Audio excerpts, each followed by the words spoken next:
counterpoint, how often is raining meteors down from the sky a reasonable option compared to swinging your sword 4 times? Always. How'd you expect us to answer that? Welcome to Monsters and Multiclass, your Dungeons & Dragons fix. I'm Ellie Odie. I'm Jared Bornicle.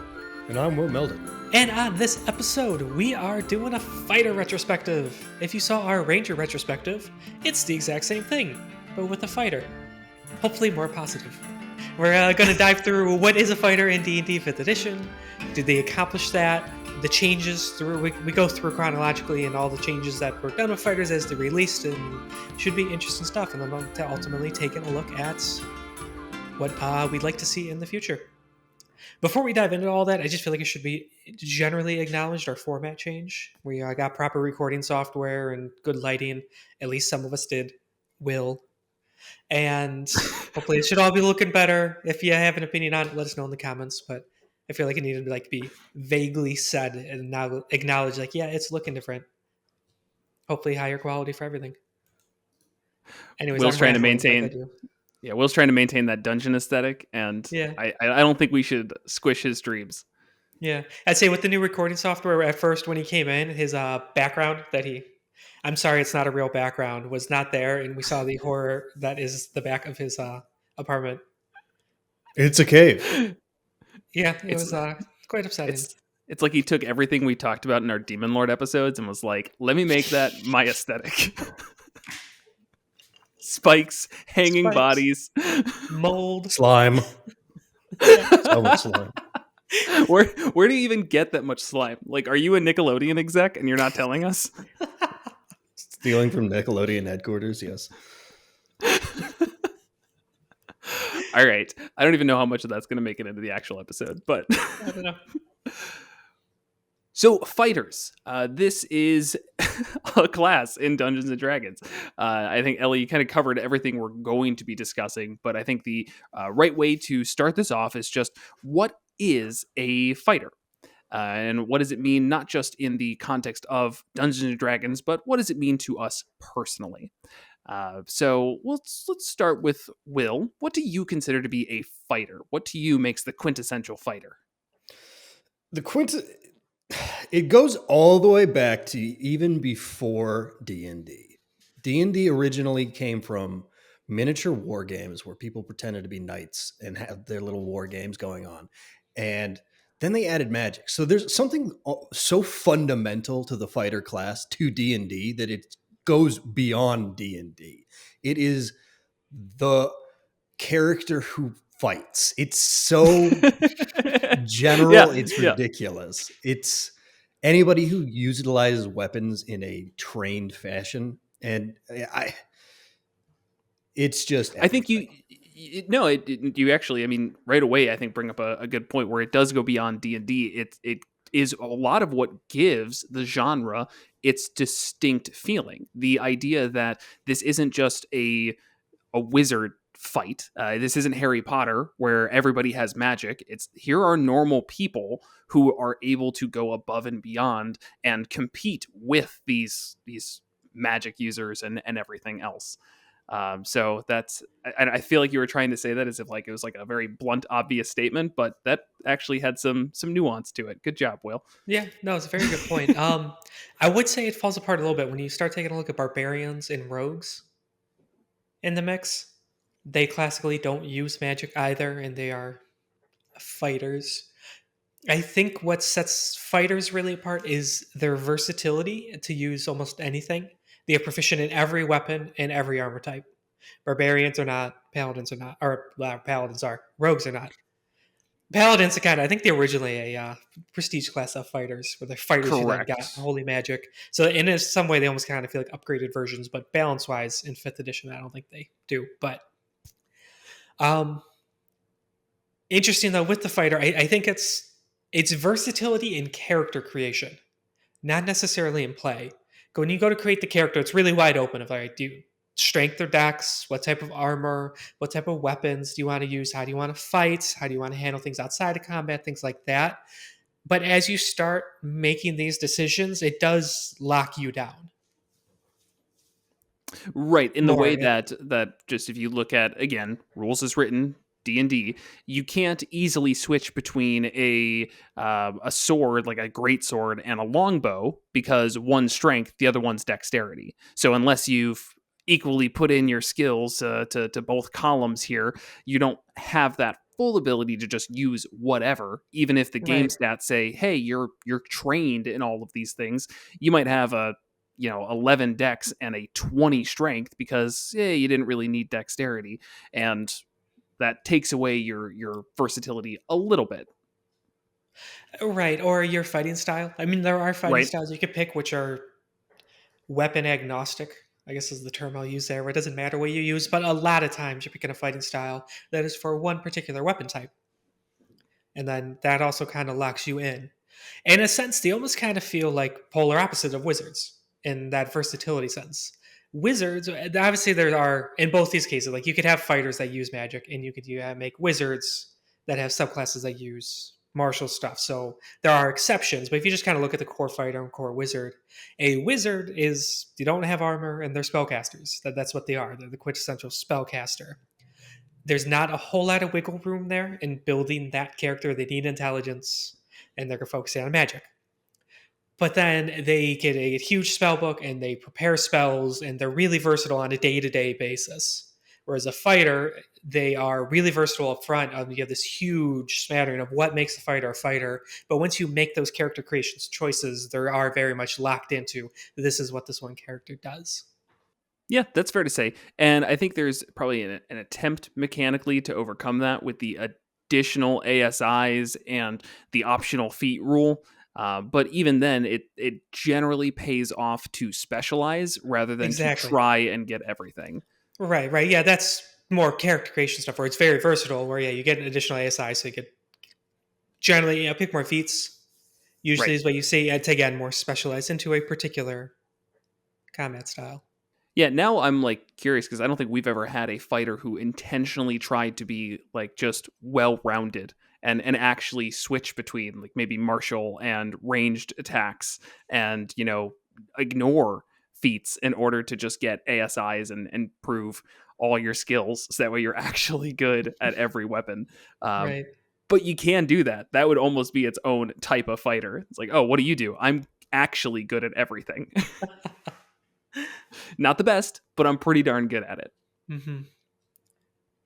One thing that I always see is that I know with fighters, people will often say they just kind of lack flavor, and I think a lot of that comes from what you're talking about, Ellie, where there's at the beginning just so many choices, but the fighter itself just kind of feels like, what do you do? Well, I fight, and that's it. And I will say, and I know we're all on the same page with that, is that it's usually not the case when we talk about fighters. I mean, the idea is that they're simple in their structure, but that doesn't mean that they lack flavor. It means that they are an open book, and you can make it really whatever you want it to be. Hmm. So whereas the class itself does kind of feel like it's somebody who's good at fighting, that is your starting point. By no means needs to be the end point. Right. And they're good at fighting. And that is also really another big part of it because they're not just generic soldiers or somebody who picked up a weapon and helped defend their town. At one point, they are trained fighters. There might be natural skill that gets them there or something like that, but they are above and beyond what most people are capable of in martial combat.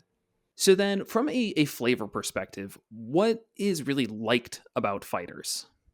To me, it is what I guess I mentioned earlier. Maybe I should have saved that for after, but it's the versatility in them. Yeah, I'd agree with that. The versatility to be able to kind of create any type of character you want, with obviously within some reason. There and really no other class competes in just pure martial ability, and especially the ability to just keep going. Right. They don't get weaker. They're very much a short rest class. All of their stuff like Action Surge and Second Wind and Martial Dice and all that come back on short rests. I don't know if they have anything that's longer. I'm sure there's something. Maybe Indomitable, but that's Indomitable is, I think, a short yeah. rest But or long either rest way, ability. yeah, Man, yeah. I Like should know that before barbarians doing anything. have their rage, which I should have looked it up before I started saying this with any sort of confidence. Yes, yep, Barbarian's Rage is long rest. Paladins have their spells, which are all long rest. I guess rogues are another one. They could kind of keep going, but rogues are not tinky. They're the opportunist and stuff. They obviously can take hits and be kind of up in the fray like a fighter, but they usually don't survive well. They're not great at that. Where the fighter just keeps going and going and going and going and going. Just needs hour-long breathers here and there. And even that, I would say that what does go away and only come back on a short rest is not core to what they do. It's just supplementary. Whereas a barbarian outside of rage is kind of just a junky fighter. A fighter without his second winds and action surges is just a fighter. Right. And it's the inflection and that really helps. Yeah, no, it is. It's still a fighter with all of the feats that you may have, all of the skills that you have, I guess stats that you may have, because again, Right. generally higher than others. And whereas a barbarian, sure, they can kind of keep tanking as their rages go away. They're going to be a lot worse at it when they don't have the ability to get their AC up to 21, 22 as a fighter can with plate and shields and everything else that they need. Right. Barbarians are in that way kind of locked, where if they don't have their rage, then they're just getting hit and kind of as big a meat bags as anybody else would be. Right. Yeah, because they don't get the resistance or anything. Right. Yeah, and fighters get all their extra attacks, which obviously don't go away. They're the only ones who get more than 2 attacks. They'll get their third attack at 11th and fourth attack at 20th. And I so feel like there's some debate around that with monks, since it's so easy for them to get a third attack. But sure, yes, but it has to you're be right. unarmored with certain. There's a lot of stipulations on it, or they Yes. have to use key, which is very limited. Yes. A fighter in the first encounter of the day and a fighter in the 20th encounter of the day hits the same. They play the same, assuming there's short rests in there, which is kind of built around making sure the party gets at least the occasional short rest. In terms of dislikes, at least especially in the early fighters like the original one, player handbook, they really lack in utility. Like, yeah, to a really sad amount. It's kind of outside of combat. Fighters could be left feeling like, oh, what is there to do? I am a fighter and there's nothing to fight. Yeah, that's very true. And I think that's the major thing that we hear even now is that there's the martial spellcaster disparity. It's that as you get into the mid to higher levels, spellcasters have the ability to do wild things and, fly around and create darkness and levitate objects and all these things. And what can a fighter do? Well, they can still just fight. Right. And directly related to that, their playstyle could kind of get tedious. And like, I really like fighters for like a month or two. We have a tendency to do like 3-year long campaigns because we're crazy. But so I'm used to long characters from like level 1 to high tier, and it takes us 3 years to get there. Fighters, I get bored of in probably 2-3 months because they are so consistent. It is kind of doing the same thing every single combat. It's kind of just the same stuff you could do. And yes, there are it's not just hitting. Like, there are people who criticize all you do is swing to hit. It's like, no, you get additional things. You could pick when you do action surge. You could do shove attacks and grapples and trips and depending on the that. subclass, it can really change up a lot. I mean, if you're right. talking about some of the newer, the psionic warrior or fighter, whatever that one is, that has a ton of things that you can do with your psi dice, and the battle master obviously has their maneuvers and whatnot. Definitely, when you look at the player's handbook one, again, we've got the battle master and the champion. The champion, you're not doing anything. You're And the Eldritch Knight. Yeah, Eldritch Knight is, you've got like 2 spells. So once those are gone, they're gone. Right. I will say, I think that to some extent, something that I like about fighters is that I guess this kind of harkens back to the earlier days of D&D. They do feel like the start of a class, and then I want a multi-class out of them, where they feel like a really good starting point. And then as Oh, you yeah. find specialization, it feels really nice to kind of step out of that and be like, oh, I was a fighter, but now I want to take up this oath and become a paladin, or now I want to, protect the wilderness and I'm going to be a ranger, or I've taken interest in this. Like, it's just, no matter which direction that your campaign goes, I feel like you have set yourself up for success. And to me, that is nice, because a lot of characters, no matter what class you're playing, you're going to get bored of after 6 months, after a year. But if you've locked yourself into a wizard, you don't really have a ton of directions you can go. You can't say, well, I'm going to be a bard now. Sorry, your charisma is 8, and that's not going to work.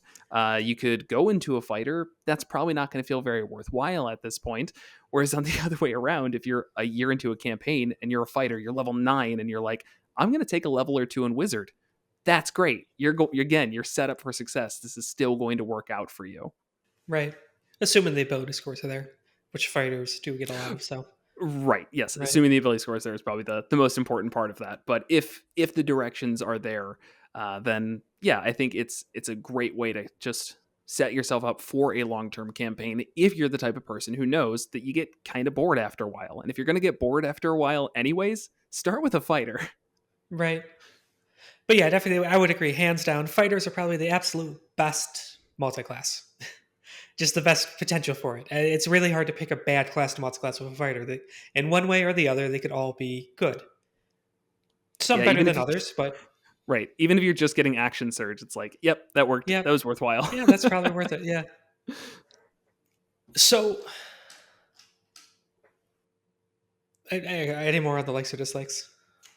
All right, yeah. So I think that was a very revealing sidebar with the multi-class thing, because it does reveal a big problem with D&D in that any kind of real tactics is kind of gated behind magic.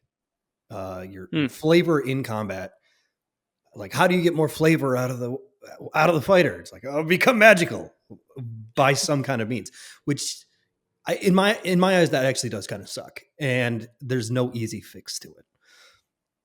And I will acknowledge, though, the Battle Master is kind of the exception, but that's one subclass that it just feels like the Battle Master is the fighter, and they should not have been separated. I think that's my big thing on the flavor. I agree with that. I think we've talked about it at a previous episode, where the Battle Master feels like the quintessential fighter, where that should just be the base fighter. Yeah, and I'm sure we'll talk a lot more about that throughout the rest of this conversation. But to some extent, I do disagree. I mean, looking at the Cavalier, for example, that to me feels very much like a fighter, and it doesn't have any particular magic to it. It has some like unwavering mark, but that doesn't feel like it needs to be arcane in nature. The Samurai is another one that is not magic leaning at all, and it still has that fighter feeling to it. And there's more that you can do in combat besides literally just swinging your sword. I'd also argue that feats change this up a pretty considerable amount, where it becomes less about what you're actually doing with your turn. Sure, on your turn, you're saying, I attack, but it's also about moving into correct positioning, making sure that you have different tactical spots. Whereas, let's say for a wizard, and obviously they've got tons of choices to make, for a wizard, the best tactical place to be is at a distance so that you can cast spells and not have people demolish you. And that's about it. So in that case, like, is moving that interesting? Do you really care about enemy placement at all beyond hopefully they get close and I can cast Fireball? Whereas a fighter is the one who can actually move them to those positions. They can shove, they can grapple, they can, hold a certain position in order to keep enemies from going past if they have what's the one feat? Sentinel? Is that the one? Sentinel. Yeah. So to me, I will say that if we're looking at 5th edition without feats, I would agree that I think fighters lose so much. But when we do open the game up with feats, which I'd say most tables do, probably, I just don't know if I can say that fighters don't get to do anything besides attack. Well, no, we weren't saying that. It's just, it is... being a full spellcaster is just, quite frankly, quite factually, if you list out options in combat, a lot more options and a lot more ways to affect things than a fighter has. Yeah, And that's true. yes, there are times when the fighter, any martial really, has more interesting things to do in combat in terms of positioning and locking things down. But there's also a lot of combats where they're just standing next to each other and trading blows as the wizard does stuff in the back. I would say it's probably about the same for however many times the fighter really needs to get all tactical and exactly where they stand and trying to move things around is the same amount of times a full spellcaster in the back is going to need to get all tactical about how to position themselves to get a spell in a certain direction in an exact place that they need it. It's probably all about the same. And I'm going to counter signal the feats thing because let's just get this out of the way first. Feats kind of suck and they're in the wrong place. Are you going to elaborate? No. Feats bad. No, there's like these really cool tactical builds that are just utterly dependent on essentially burning an ASI. And they don't match the other feats first and foremost. There's like the standouts, and we're talking about, of course, like the Great Weapon Master and Sentinel and Polearm Master. Sentinel Polearm Master is like its own thing, but it's like hidden in the feat section. Sure. There's also like ranged ones, sharpshooter, crossbow expert. Yeah. Which I would actually kind of say is a little bit dull, but they're very good. Yeah. Well, dull in what way? And like from a flavor perspective? It's not as interesting as your 10-foot lockdown Sentinel Polearm Master build. Sure. That does take 2 feats to get to, but yes, right. It is interesting. But that's certain situations, though. Yeah. People like to praise that one as like this crazy combination, and people even talk about banning those two from their table. And I don't know. It's like, so you have a character who dedicated 2 feats to being good in a situation when like they can only do it once around because he uses the reaction. If the thing they're fighting has a 10-foot reach, it doesn't matter. If the thing they're fighting has range, it doesn't matter. If they have any sort of teleportation and magic, it doesn't matter. If there's more than one enemy, it only kind of matters. And then they need a hit. If they don't hit, it doesn't matter. It's not that crazy, I don't think. No. I know that's not specifically what we were talking about, but what I'm saying is it's not that crazy to be able to do all those things. And we were talking like positioning and how there's that tactical element to that. But there really kind of isn't in Dungeons and Dragons 5th edition. Opportunity attacks from a fighter are not a big deal. Nothing really matters about facing. We've got like 5-foot shoves. There's not a lot of tactical gameplay outside of the gigantic spell list, which each one of those spells, useful in combat, is essentially its own tactical approach to the situation. That's fair. I don't think I can specifically argue it. Yes, at the end of the day, spellcasters have a lot more tactical choices to make. That is, I think, just factually correct. I know I said that too, but hearing you say it, it's like, that made me cringe a little. That's not a thing you say on the internet. You never get that bold on something you broadcast out to the internet. Factually correct. Well, even if you compare the entire feat list to the and actions you can take outside of, attacking. So trip, shove, grapple. I think that's it. Disarm. I think you can try and do as well. I think that's one. I'm pretty sure. As a full action? I don't know. Maybe. That's got to be it. Can we pause and look that one up?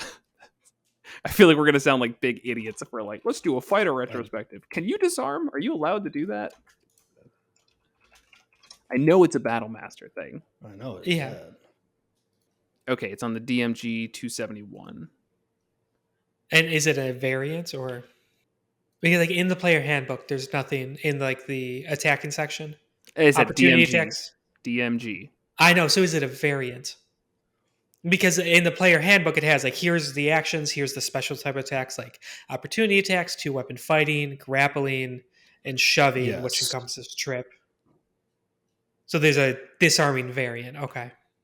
So the heading is, this section provides new action options for combat. They can be added as a group or individually to your game. And there's a bunch of them. And they actually do a little bit to improve the situation, but they're also in a section I don't think 90% of the entire community has read. Well, that just seems like an issue with the community. Yeah, let's switch this Okay, podcast well over to then, complaining no. about the community. Well, no. I think that is fair to say though that there's like, hey, there is a section to do more things than just attack as a fighter. Maybe if you have access to that, you should read it and talk about it at your table because that sounds like a good thing to add. The fact that it wasn't added as a base thing is a problem. I will agree with that, but that's It not to makes me say wonder that if it's there's not balance good. issues. Like what sort of stuff's In in there? I don't know. I haven't found it yet. There's overrun. You can tumble through people's spaces. There's mark. I mean, this stuff is a little bit weird. What chapter is this? This is Dungeon Master's Workshop, which is something that comes up a lot. Oh, Because people will be like, wouldn't it be cool if D&D combat had? And then options. it's There in it is. here. There we go. Okay, yeah, so we've got climbing onto a bigger creature, disarm, mark, overrun, shove aside, and tumble. So shove officially is one of these. Oh, okay, that's shoving them to the side instead of backwards. So yeah, I mean, so you have these action options again. That's in Chapter 9, Dungeon Master's Workshop, and under combat options. So these are things that a fighter can do, and a lot of them do specify that you use a weapon attack. So whereas other creatures, if they wanted to do one of these, they'd have to sacrifice an entire action. Fighters get off on just doing it as one of their attacks. Disarm is one of those options. A creature can use a weapon attack to knock a weapon or another item from a target's grasp. The attacker makes an attack roll contested by the target's athletics check or acrobatics check. If the attacker wins the contest, the attack causes no damage or other ill effect, but the defender drops the item. So I've seen that brought up where that means a fighter could try to disarm a spellcaster who has a focus. So that's fantastic. I mean, if you have a wizard, what's the best way to really disable them? It's taking away one of their main ways of casting spells. Not many people use or specify that they're using a component pouch. And on top of that, there's not that many spells that don't require materials. There are some, don't get me wrong, but you're really limiting the spellcaster's pool if you have a way of taking that away from them. Yeah, that's a really great use of it. But I mean, maybe this is more becoming a discussion on why these combat options should be more used and why people should read this. But I think it is to some extent helpful to talk about with why people find fighters to be lacking. It's because they don't realize that these things exist and put them in their game. Right. And instead they focus on flanking. And that's a rant in its own right. Flanking's not fun. Right. What? And also all of this stuff. Stop it, Will. Don't do that to me. I need a tactical game with no facing or flanking rules. All right, bud. Just turn your back on the knife-wielding maniac. That seems safe. That's not what flanking is, though, in 5th edition. No, no. it's sandwich. I'll give you this. There's still no Flanking facing. in 5th edition is terrible. Yes, that's what we're saying. We are not like morally opposed to the idea of flanking. Yes. Flanking That'd from be a real I life flank people all the time, dude. That would be such a weird stance to take. Yeah, flanking's actually not that tactically advantageous. Like, what are you talking about? No, it's the mechanics in 5th edition D&D flanking, I think, is really shit. There we go. Yes, and there is there's facing rules in D&D too. They're just somewhere else, and they're also weird. They've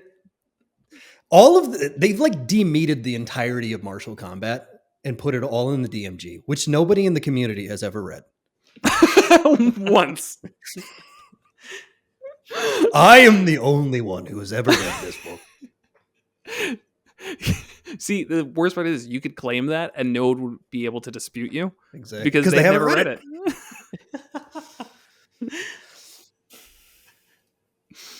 All right. Back on the fighter, I think we could jump into some specifics. So just to recap all that, we like the versatility. We like how consistent they are. Like from first encounter to 20th encounter, they're hitting and performing just as well. We don't like their lack of out of combat utility and feel like they could fall behind casters, especially as at higher levels. I also don't like that longbows are decks. But that's probably its own thing. Okay.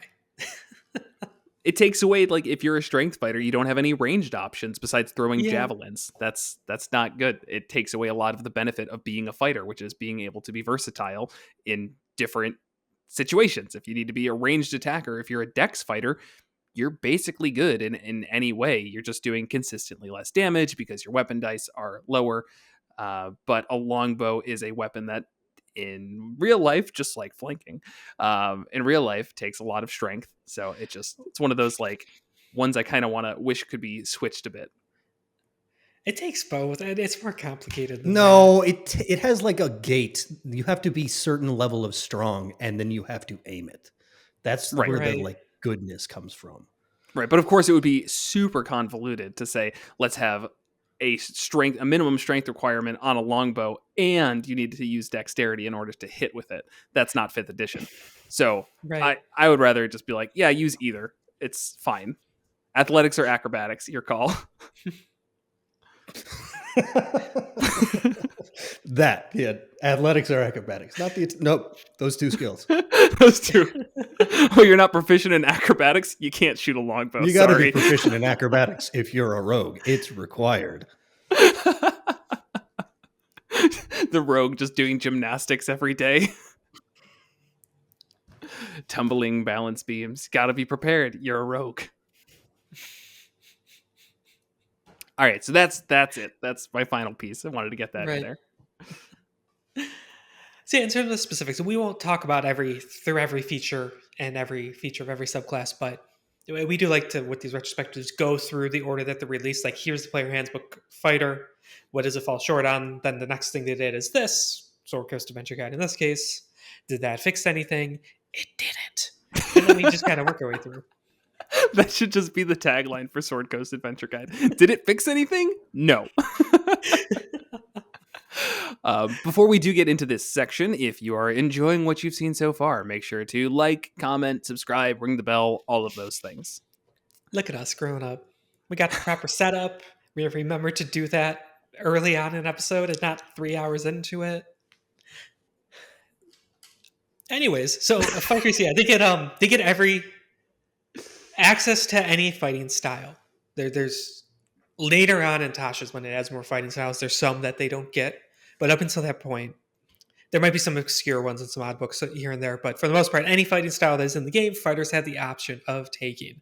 So that speaks a lot for the versatility and character creation. But then once you pick it, it does kind of lock you down. Yeah, I mean, I feel like I could probably argue that a little bit of it locking you down. It gives you an obvious spot that you're better in. Like, for example, the great weapon fighting is with two-handed weapons. You get to re-roll your damage dice if you roll a 1 or a 2.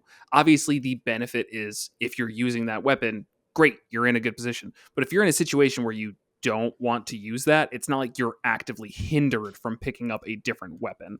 Like, yeah, Right. if that comes up for whatever reason. That's true, but it does definitely incentivize specializing and just sticking with what you're good at. Because in some senses, it's like if I pick up this other weapon, I will hit less often and do less damage because it's not my fighting style. It is a hindrance. Right. But if you're in a situation where maybe high AC is like a must, you're like, well, I can pick up a shield, whereas a barbarian doesn't have that option. A monk doesn't have that option. Right. Yeah, that's fair. They get second wind, which goes a lot into being able to keep going, where as a bonus action, they regain some health, and this is something they could do once per short rest. So it just really adds into that. And then action surge. Action surge is the big one of fighters. I would say this actually kind of goes against everything I've just been saying about the versatility and character creation, but things locked them down. There is a crazy amount of versatility in being able to take 2 actions in a round. Be able to essentially go twice. There's always uses for it. I've seen it used in beautifully creative ways. I've also seen it used just for people to get a shit ton of attacks and put something down a lot quicker than the DM expected. And everything in between. I've seen it used where somebody casts Eldritch Blast 6 times and misses every single one of them. You know, it's crazy what you can do with action surge. Rest in peace, Kresk. No, I mean, I don't think you've ever I don't think I've ever once seen somebody say that Action Surge is anything short of amazing. It is just one of those abilities that is simple, it's useful, it should be used every single short rest, and it's just great. And fighters are the only ones who get it. Yep. And that also then adds in a lot to what we were saying about how they are so great at multiclassing. This is like the main reason if you're just taking like a quick dip into fighter, go 2 levels and get action surge. And I think you said it earlier, Jared, for any class could benefit from that. A wizard would love action surge, even if they Right. don't take the armor or the weapon proficiencies or anything like that. Yeah, and then from there, I mean, they don't really get, obviously, they get their subclass at 3rd level, and I'm sure we'll be talking about the subclasses more. But in terms of their base class features, they don't get many different named things. At 6th level, they get their ability score improvement. I guess I should say at 5th level, they get an extra attack, their first extra attack. Then 6th level, they get their first ASI, 2 levels earlier than most, because most are waiting until 8th level for that. Everyone gets a Sorry. 1 Yes, sorry. Yeah, they get their second ASI earlier than most. Then they get another at 8th. So as we were talking about earlier, it's just opportunities to get feats that usually you don't have. Then at 9th level, we get Indomitable, which is a interesting feature where they're able to re-roll a failed saving throw. I don't really like this, but I wanted to see what you guys said first. I've played a fighter with it. On paper, it sounds wonderfully useful. And then in play, maybe it saved me once. Yeah. It's the fact that it's a reroll that just kind of loses Yeah. me. Usually when we're talking about just things you have, like let's say a paladin's aura. Obviously that's like stronger. That's a major class feature for the paladins. But we're talking about adding +3 to 5 on every single saving throw that you and your teammates make. It's like, wow, that feels useful. That's going to come up a lot. The difference is incredible. This, it's like, yeah, maybe once every couple of months it's going to feel useful. Sometimes you might get a lucky streak and it's like, oh yeah, I'm so glad I have Indomitable. I used it twice in 2 sessions. Great. I'm glad that it worked out for you. Statistically speaking, it's just not that good. If you have a -2 to your charisma and you're making a charisma save, you're probably going to fail that save twice. Right. Yeah, and the fact that it comes back on a long rest, it's the only fighter ability that really does that outside of maybe some subclass stuff. It doesn't fit. I think it should be a short rest. I wouldn't break anything. And then another aspect of it that really sucks is usually if the DM asks you to make a save, it's kind of like, oh, the enemy does a thing, make a wisdom save. And then you go around the table, and then the fighter fails, like, oh, I failed. It's like, do I want to use a thing of Indomitable for this, or does it not matter? Yeah. What are they doing? What am I saving against? You generally don't know. That's a very good point. Yeah. I guess you could... It feels really cheesy to fail the save, the DM explains what happens, and then the fighter goes, no, never mind. I don't want that to happen. Let me try Indomitable, and let's see if we can retcon that. I would say that is not the intent of Indomitable, and that would be something that you should probably discuss with your DM if you're going to try and do, and ask them, hey, can we make Indomitable a little more interesting to me because I'm finding it lacking? And these 3 people on the internet said that this would be okay. Gosh, I hope somebody uses us as reference to their DM. But Monsters Multiclass said it. We're dumb. We don't know anything. So yeah, I probably going to bring this up again when we get to more the wrap up, but I do think Indomitable would be made a lot better by making it a legendary resistance. If you fail, you succeed instead. Deal with it. That's really cool. Yeah, look at that. Just like we just made it. Yep. One's for long rest. Keep it the long rest stuff. But it's literally called Indomitable, but in reality, it just makes it difficult to domitable. And that like it's just an inaccurate name in the first place. Indomitable to me says you can just succeed. You choose, and that's something that no other class has and would make them go a long way, in my opinion, in those really scary fights. That's like the one time that a fighter gets to give the DM the middle finger in a friendly way, of course. In the same way that a DM does to the players when they get their polymorph off and you go, ha, legendary resistance, deal with it. Right. Right. It would just feel a lot better. And that's one of Yeah. those ones that I feel like if next time we've got a fighter at the table and we get to level 9, probably going to be tossing that out to them. Yeah, and then fighters from there, the base class, it's just an improvement of what they already got. And the next thing, there's obviously the class features, but then like at 11th, they get a third attack. 12th and 14th ability score improvements. I really forget 16th. how many they get. Yeah, 12th, 4th. They get 2 extra. That's it, Yeah. actually. It feels like a ton, but it's just at 6th and 14th. That's it. But it feels like a ton. It is a ton though when you think about it. I mean, you don't have that many ability score increases in the first place. There's 4 in total, so you're getting 50% more.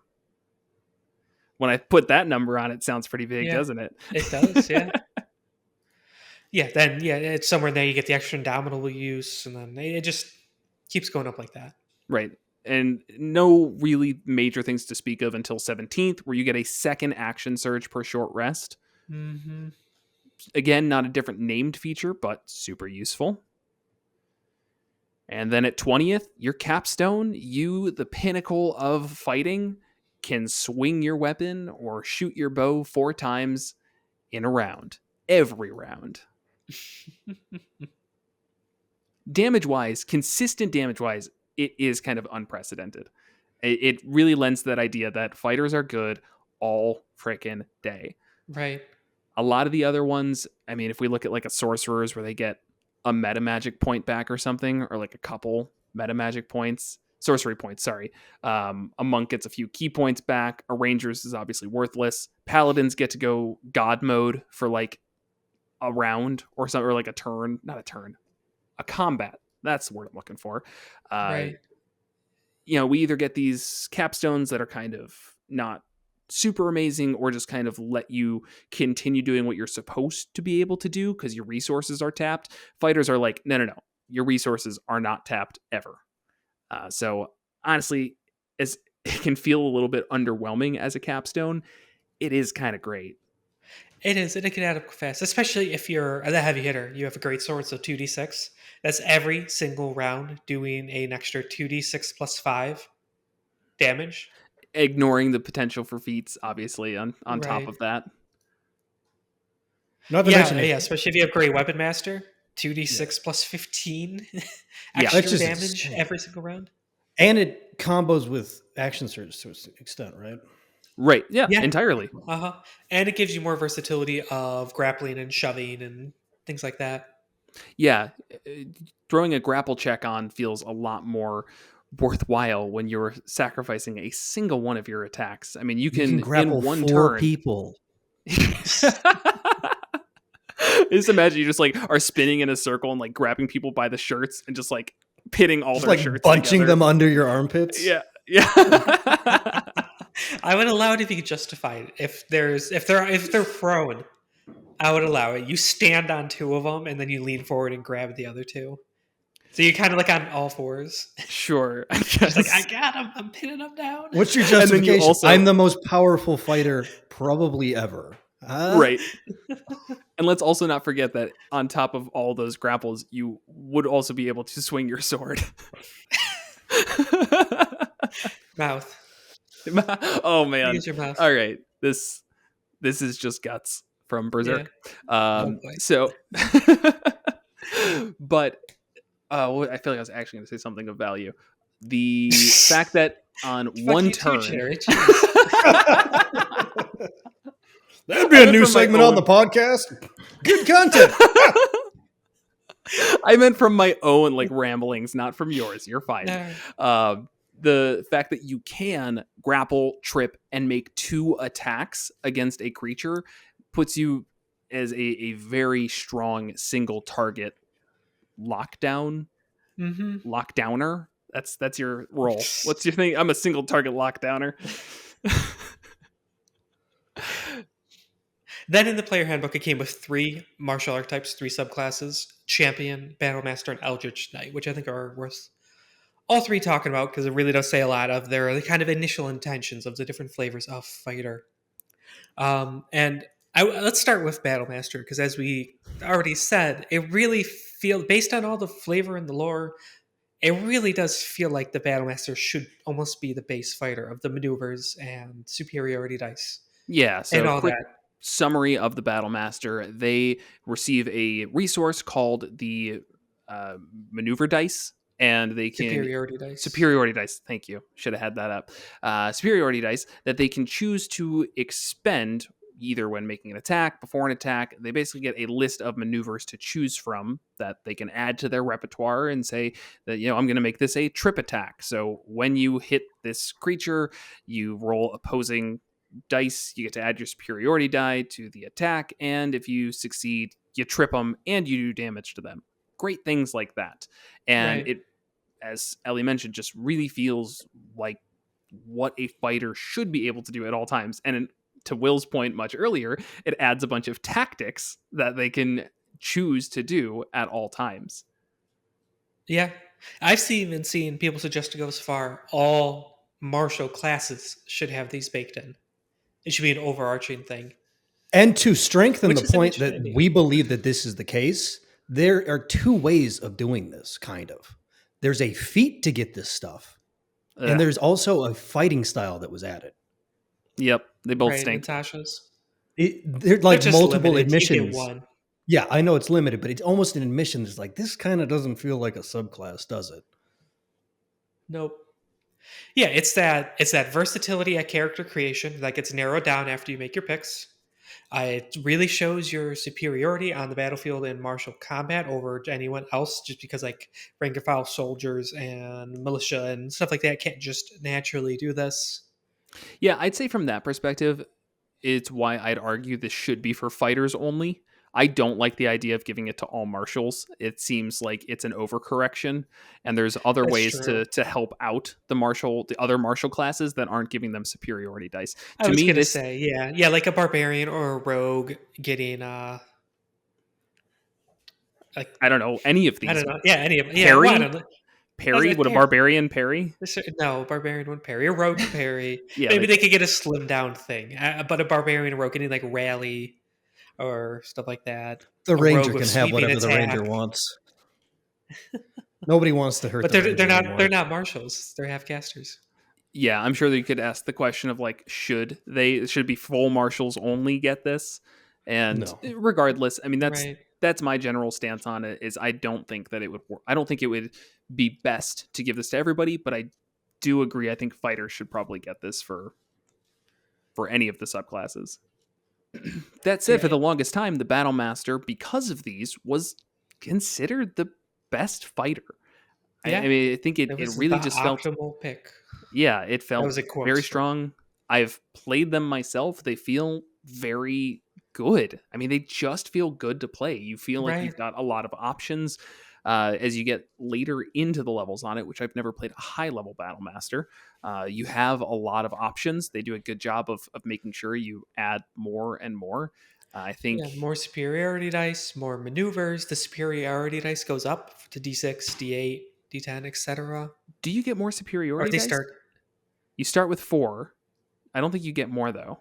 I could have swore you did. But for the maneuvers, yes, you get 2 additional at 7th, 10th, and 15th. So you start with 3, you go up to 5, 7, and 9. That's a lot of options. Yeah. And yeah, at 7th and 15th, you each gain another superiority dice. Ah, there it is. Yep. Okay. Yep. And they increase, don't they? Or do they start at, they just stay They at do. D8s? D8, and then they increase. Though There I'm it not is. seeing that anywhere. Yep. Improved combat superiority at 10th level, they turn into D10s. At 18th, they turn into D10s. Oh, there it is. Okay, yeah. We know this stuff. It's in our heads. It's hidden in the text, and we have to Right. uncover it. Whereas, let's talk about maybe some of the other subclasses. Yeah, Champion what's and the Eldritch four? Knight? Yeah. Let's start with Yeah, so the champions so we can explain why the Battle Master was a meta pick. Sure. Yeah. It's The the champion, I champion- think it was definitely intended to be the quintessential fighter, the more fightery fighter. But it just feels dull and dumb and falls short. The champion feels like you have somebody new to the table and you want to put training wheels on them and you don't want to whelm them with different abilities and things that they can do. So you give them a champion and you say, nothing has changed from any of the basic rules I've told you. Just if you roll a 19, you also get to be excited. And that's literally it. The I feel like we're going to be flavor of it. insulting people. I'm sure there are people out there who love playing champion fighters, and I want to hear from you. If Please how do. you make it fun or why you enjoy it. It's I think see. we're this risking is coming my off a little favorite snobby, but- subclass. I love believe, the champion fighter. Everyone believe should it have has to be use. one. We're doing a lot of talking over each other. It's my bad. I think that it does have use, especially with multiclassing. If you've like, okay, all I need is a 3 dip, and I'm a barbarian, so my criticals are super crazy high. So critting on a 19 changes a lot for me. That can make sense. I'm not even saying that it's bad. I'm saying that it is extremely simple, and from a pure, I guess, just options standpoint, you are very limited. Mhm. You're the base class fighter, and you get one little tweak to your abilities until really, I mean, 10th, really. 10th, yeah. One little You get tweak. an additional and- fighting style. yeah. I mean, you get at 7th, you get remarkable athlete, where you could add your proficiency bonus to strength, to dex, or cons checks. Which is That don't already use your proficiency bonus. right. That's the killer, isn't it? Mm-hmm. Man, I mean, I feel like that should even be like, to your, if it was to your saving throws, I'd be like, oh, that makes sense. The champion should be super good at strength, dex, and constitution saving throws. I like that. Let's add proficiency bonus again to that. It's like expertise in a saving throw. Yeah, this Right. is something No. I would like to add to, because we said originally, and it's not a great complaint, but I get it. It's the lack of out of combat utility. And I think this is a great place that the fighter just falls flat on their face because they have no bonuses at all. Where something like this should make you truly a remarkable athlete. Right. Totally Like agree. rogue bard level. Wow, that guy can jump over chasms well. Which is probably the only thing you do really get out of this. When you make a Yeah. running long jump, the distance you cover increases by a number of feet equal to your strength modifier. Oops. Or you could just have the jump spell cast on you. Right. That's really dismissive, I know, but like it's just it's not enough. All right. Well, why do you love the champion fighter? Because it's the shortest in the book. I'm sorry. I just think it's hilarious, and I hate adding new rules to things. Such a bad reason. I know it's really bad, but like the ideal D&D character is your parents were guards, you were a guard, and you're a champion fighter. Why are you adventuring? I like to adventure. End of story. And yet never once have you played a character that was really that basic. I know. Even your last one, Musty, sure, you did just like adventuring. I'll give you that. But you were a druid. The most complicated class in the entire game, in my opinion. It's up there. I don't know why I do that to myself. Every time I do that to myself, I think, boy, the champion fighter sure looks comfy. Right. As you're sitting 10 feet high up on a stone mound that you created and controlling the battlefield, as you always say, you're like, oh man, I wish I was just swinging my sword. Getting crits on 19s. That'd be so much better. I think it says a lot, and I don't say this to like actually call you out, Will. I know to some extent this is you making jokes. It's fine, but there's a reason why you have never actually played a champion fighter, and it only sounds good in theory. Yeah. I can't imagine it's that fun.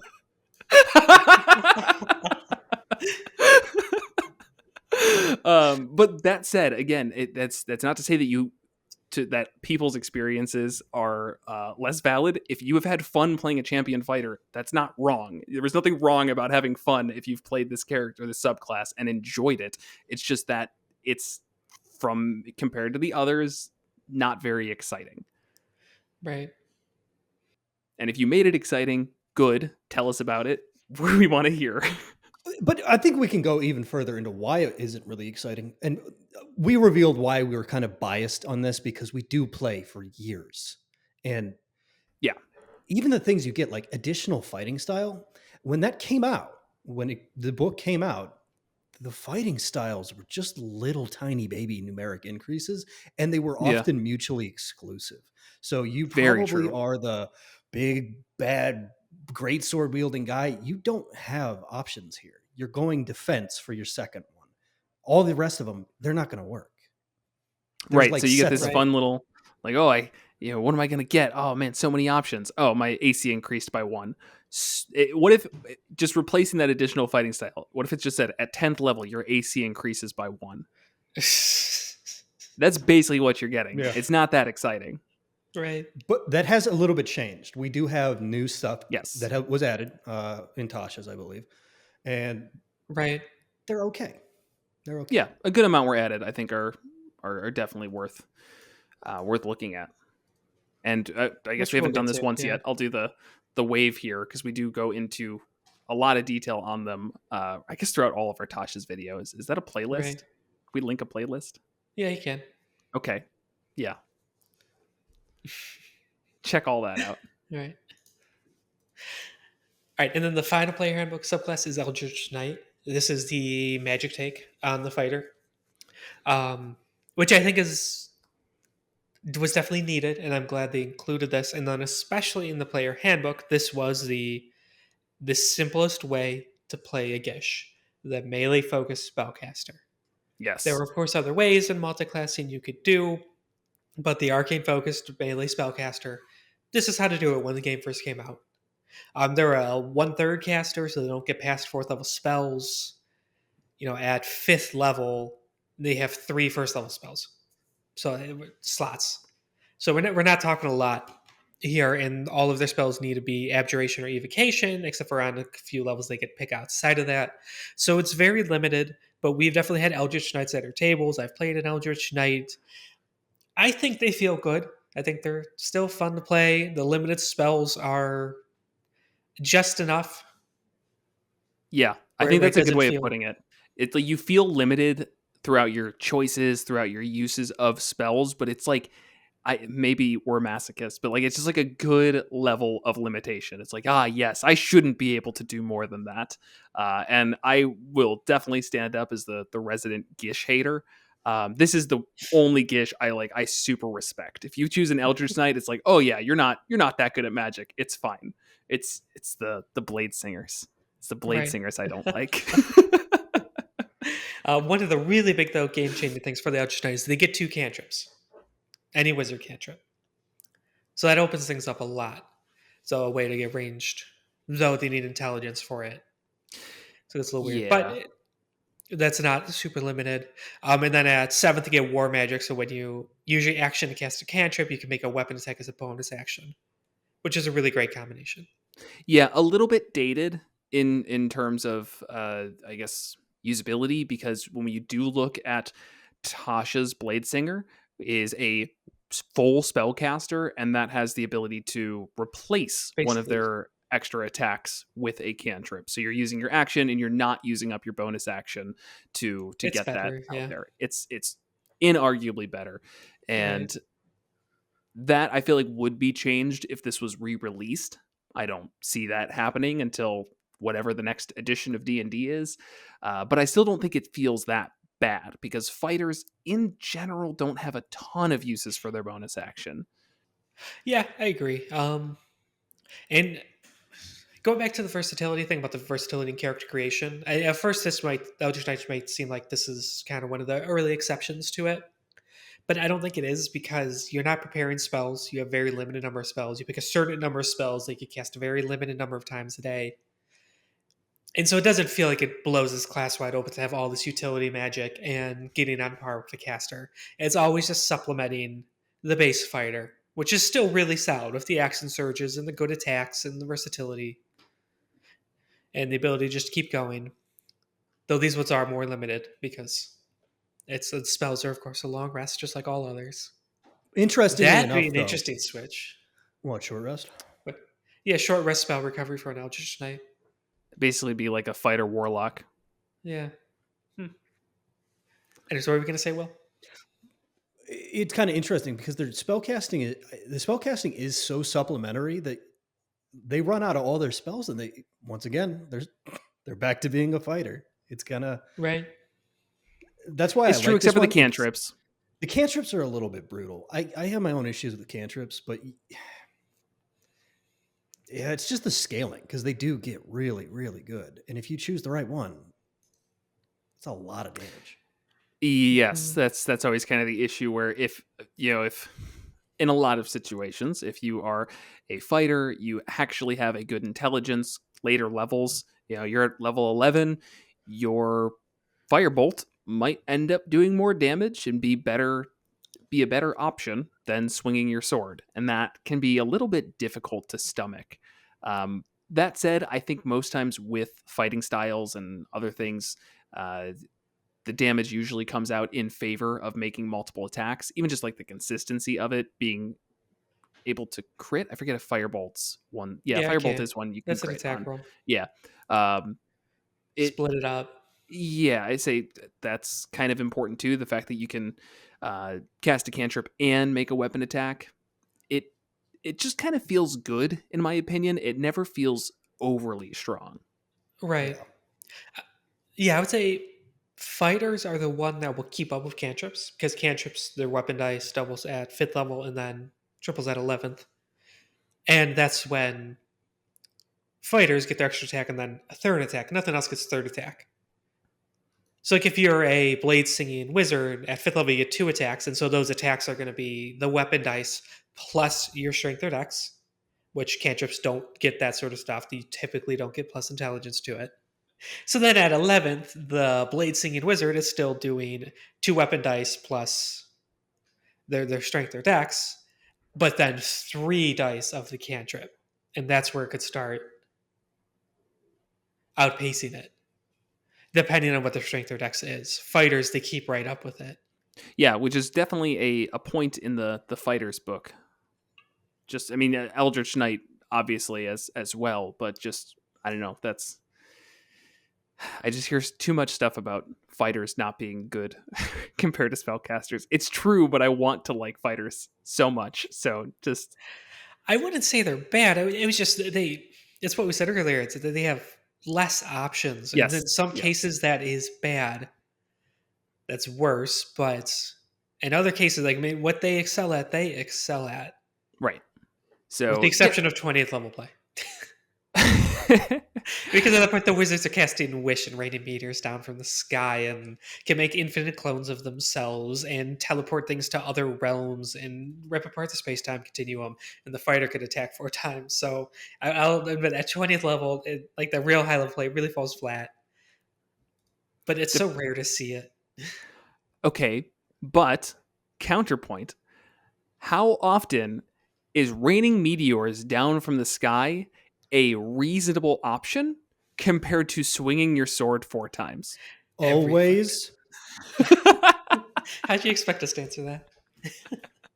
It's not about how you answered it. It's how the world at large hears it and I how say they at understand it. 20th level, I would think a lot. At 20th level, you're like going into the 9 layers of hell to fight Asmodeus. Like, you don't care about collateral damage. It's literally hell. Okay, You're but taking on gods. what if you're the You- collateral damage though? If you're in a small room, Whoa. wizards are useless in tiny rooms. Fireball, useless. Meteor swarm, All right. useless. This Right, is actually disintegrates this is a separate point, but it is I think important, and it's that we were talking about the tactical choices. They kind of start evaporating at higher levels. So at level 20, you probably are never going to shove or grapple anything ever again in your life. You're fighting things the size of mountains. Nope, It's just disagree. Because look at the games that I have run for you guys. The highest level stuff is always going to be a person, another person who is also well trained, and you are fighting wizards, other fighters, bards. Like these are honestly, if you want to challenge your players, get rid of the demon lords. Throw a level 20 wizard at them. That's a lot scarier. I mean, kind of, but It not is. really. You have to really overtune them. If you just use the flat ones, 5v1 is never a good option. Well, yeah, not 5v1, of course not. That's just silly. But I can add, as the dungeon master, I can add as many of those as I need to. If I want to add 5 wizards at level 20, I wouldn't do that, but I could do that. Then it's But the 5v5. reality, your game, anybody else's game, if you look in the DMG and you sort by challenge rating, there's a pretty clear pattern coming out. Yes, that is very true. A lot of it is going to be big giant monsters and Tiamat and everything else. Tiamat still has minions. Minions are generally small, but whether or not you want to use a grapple, a trip on them and everything, I guess it depends. Yeah. Mm-hmm. So, but I don't think you ever stop fighting medium-sized creatures. You just, I would say may be there's a less decline. Game dependent. I don't know. I'll drop it. So, All right. after the player's handbook, though, we move on to the greatest book of all time, the Sword Coast Adventure Guide. The one has been literally forgotten and I think is no longer Adventure League legal. Yeah, I believe it's not. I Yeah. think they just got rid of it. So in that they had Purple Dragon Knight, a subclass that if you're familiar with the show, we joke about all the time just being absolutely awful. That said, it has been quite a long time since I read it, so it was a nice reminder actually like sitting down and looking at the specifics of it. It's still not great. Nope. I don't even want to give it that much attention, especially if it's not even eventually legal anymore. It didn't change the class in any unique way. It didn't plug any holes or anything like that. You're kind of like the generic name Purple Dragon Knight is for Forgotten Realms or the Sword Coast. Generically, they're called bannerets, so they have stuff like Rallying Cry and Inspiring Surge. So the idea is they're supposed to like help out the party, but the Battle Master can do all that. They have maneuvers to do that. It's just like a slightly tweaked way to do it, and it's really underpowered, and I don't think it's interesting at all. No. Yep, it tried to be a support fighter. It didn't work out very well. Hopefully lessons were learned. I think they were, because we'll look at Cavalier where we see that comes out a little bit better, though it's not the exact same thing that they're going for. But the one thing I'll leave with Purple Dragon Knight is I tried to see if like levels 3 through 10, if you gave all of those abilities at level 3, if this class would be broken. The answer is no. It would probably just start to be where it should be. Again, levels 3, 7, and 10. Give all of that at level 3. Boom, you've got yourself a reasonable start to a fighter. Yeah. No, I will not elaborate. So then, next, after that, we have Xanathers, the first really big subclass book of 5th edition, and this introduced 3 new fighters. And we saw with the Ranger, the Xanathers Rangers really tried to shore up the issues of the base Ranger. Luckily, fighters don't have those issues with them. There's the holes we talked about. I don't think any of these 3 subclasses fix those. Maybe No. there was an attempt with Arcane Archer, Kind of. but that fell flat. Ultimately, these are just 3 different variations on how to be good at fighting things. These being the Samurai, Cavalier, and Arcane Archer. Yeah, so I was just alluding to how the Cavalier did try to be a support fighter, which the Purple Dragon Knight failed miserably at. I won't say that it's like a pure support class, and if you're trying to play a pure support class, Cavalier is not the way to go. You're still more a fighter than anything else, but it does do things like give you bonus proficiencies at 3rd level, something that is a pretty big concern with fighters, not having a lot of proficiencies, not being good out of combat. They get some mounted combat stuff, which is nice if you're looking to be mounted combat, but honestly, you can ignore it and still have a good time with this class. But then they have Unwavering Mark. Unwavering Mark does lend to that support idea because it actually lets you be a tank, which is usually really hard to successfully pull off in 5th edition, as you can mark creatures, and creatures marked by you have disadvantage on any attack roll that doesn't target you. And if they do target somebody else and manage to hit, you can make a special melee weapon attack against the marked creature as a bonus action on your next turn, and you get advantage on the attack roll, and if it hits, the attack's weapon deals extra damage to the target equal to half your fighter level. So it's like all this stuff that just gets added on that really tells a creature, you're fighting me now, and if you fight somebody else, I'm gonna make you regret it. Right. Yeah, and actually that's a really great overall point. In the player handbook, the fighter, everything about it seems to say, if you're playing high strength with plate armor and a shield, like you should be tanky, you should be taking hits and serving that role. And there's absolutely nothing in the player handbook fighter to make that happen. The closest is Sentinel of not letting something leave, but that's pretty situational and it doesn't force them to attack you. Xanather started plugging that. They started introducing some things to actually force attacks. The Cavalier is one of them. We'll find a Wavering Mark. Yeah, I think Barbarian, one of those Yeah, classes that in Xanathars, Ancestral gets it has too. something, yeah. Right. So yeah, the Cavalier I think did actually, I won't say it fixed everything about the fighter, but I do think it did fill a really necessary niche, and because of that, it goes into my fighter hall of fame for subclasses. It's not the strongest by any means, but it's just really good, and I feel like if you're trying to get that knight feeling, it nails it. And that's something that obviously Purple Dragon Knight doesn't, and I don't feel like you're going to get with Battlemaster in the same way. So I really happy with that subclass. Mm-hmm. Samurai feels really flavor focused on one specific thing and like the stereotype of a samurai. And mechanically, I find it a little uninteresting. They do get another bonus proficiency, which is great.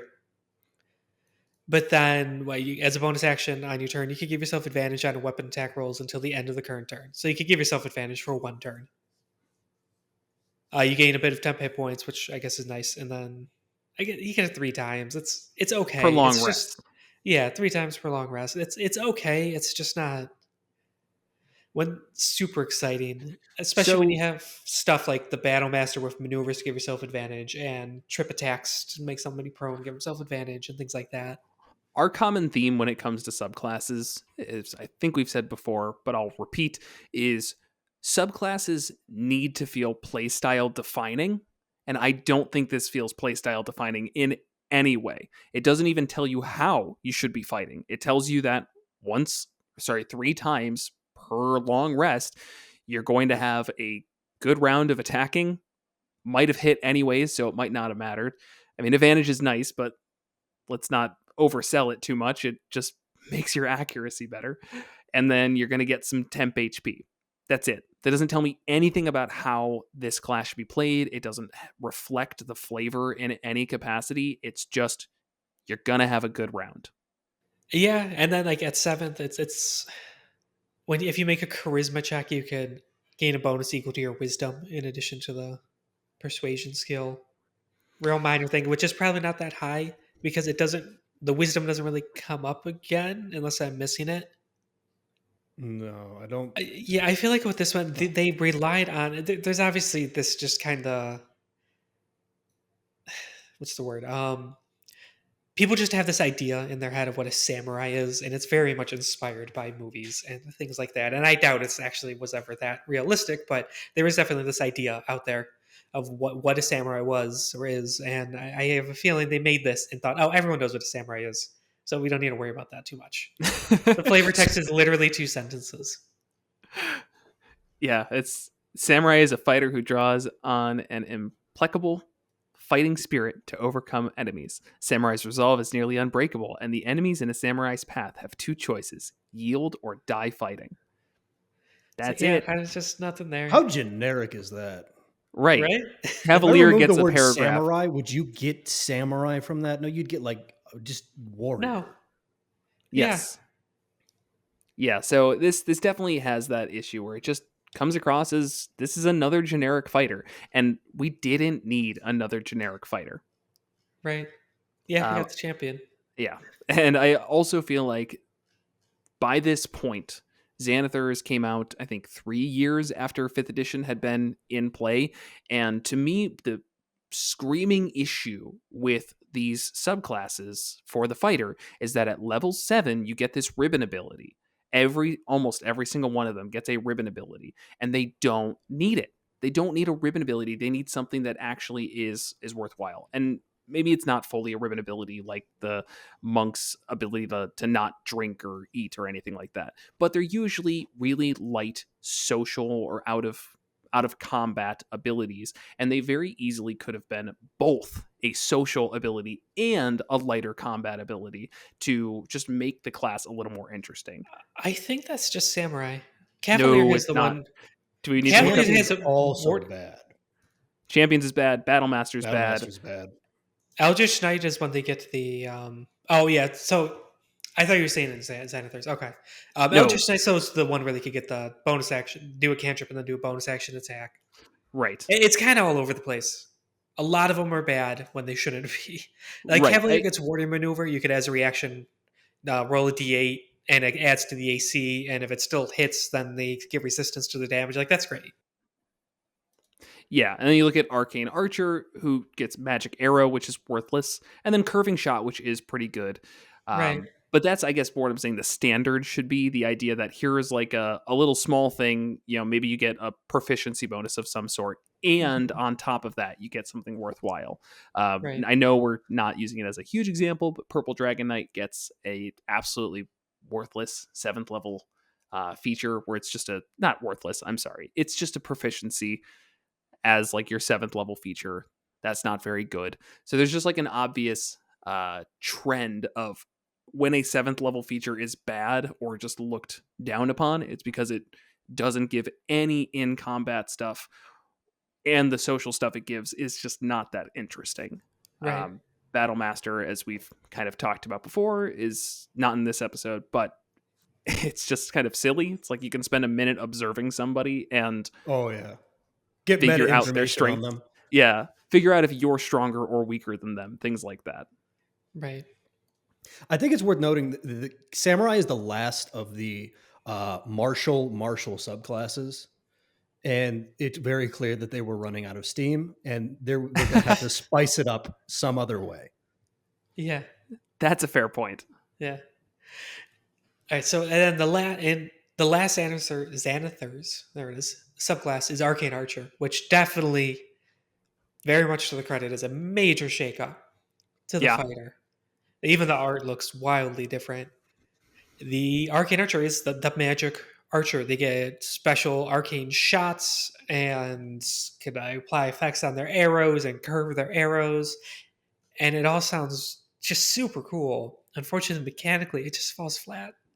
It makes me so sad. It's such a shame. And I think they realized their mistake too when you look at Rune Knight in Tasha's, because Rune Knight has the same kind of setup, but such a better execution where in Arcane Archer, you get 2 of your shots per short rest. The Rune Knight, it goes up as you level up. You get 3 Right. runes at 7th level, 4 runes at 10th, and at 15th, you get 5 runes, and you can use them twice. So the fact that you are only getting 2 of these arcane shots, and outside of that, you don't really feel like an Arcane Archer. You just feel like a fighter with a bow who can curve their shots. That's literally the only thing once your arcane shots are out. It's just disappointing. And I Right. find that the class works so much better as a like 3-level multi-class dip and ignoring intelligence altogether and going with things that, get you a benefit outside of saves. Yeah, just a clarify point. You do get more arcane shots that you could pick. Like you start More with 2, options, and then yes. more options. But in terms of uses, it's 2. It never goes up. Yeah, until 15th level where it's if you roll initiative and have no uses, you regain 1 use of it. Right. Which just, And most of them aren't that good either. They're like your save's not going to be too crazy high usually because it's your intelligence. right. And So again, I think Yeah. we see like what could have been, and that almost disappoints me more when we look at Rune Knight, which I'm sure we'll go through in more detail. But a lot of the runes are level gated as well because they are objectively stronger. So they say you can't get this one until 7th level. And I think with Arcane Archer, they were so afraid of doing something like that that all of them became really middling instead of a couple being okay and then others being like, wow, that's really good because I'm 15th level and I have access to it now. Mhm. Oh, and the biggest killer is the fact that any damage on them doesn't go up. The options only improve at 18th level. So at 3rd level Oh yeah. and 17th level, your arcane shots are all equal in damage, in length, in And severity of effects, any yeah. sort. It's terrible. It's so disappointing. Yeah, and it's definitely one that I think it's if you played it, you can still have fun with it. It's not going to be an awful character, but there's just some obvious flaws that I'd take an Arcane Archer version 2 in a heartbeat. Mhm. I think it could be a cool artificer subclass, and it's I could see less. that. You're Yeah, making it's your more like arrows. Hawkeye at that point. But yeah, But yeah, totally agree. That said, you can just do a 3-fighter rest artificer multiclass and get a pretty good class right there. They both rely right. on intelligence. If you do the one that changes intelligence, it could be a single attribute dependent class, more or less. Yeah, that might just be melee. I'm not sure, but either way, yeah. For it, we don't need to look it up. You're looking it up. I see. I'm looking it up. You can't just say these things and not expect me to look them up. We have to be right about everything. So Oh that boy. is. Well, I think we got to delete the podcast then. It's been a good run. When you attack with a magic weapon, you can use intelligence modifier instead of strength or dexterity. So as long as it's a Okay. magic weapon, you're safe. Okay. And your infusions make it magical. Correct. Yeah. Okay, but I think we can move on from Xanathars. Keep trucking through here. So the next change to the fighter came in the form of Echo Knight from the Explorer's Guide to Wild Mountain, the Critical Role setting book and campaign. I'm not even sure if there's a campaign. Definitely No, is I the don't think same so. book. Yeah. Yeah. This one is definitely a really unique take. It's extremely specific, like in how it's like what exactly it is and how it tends to be played, and it is clearly made for a unique world.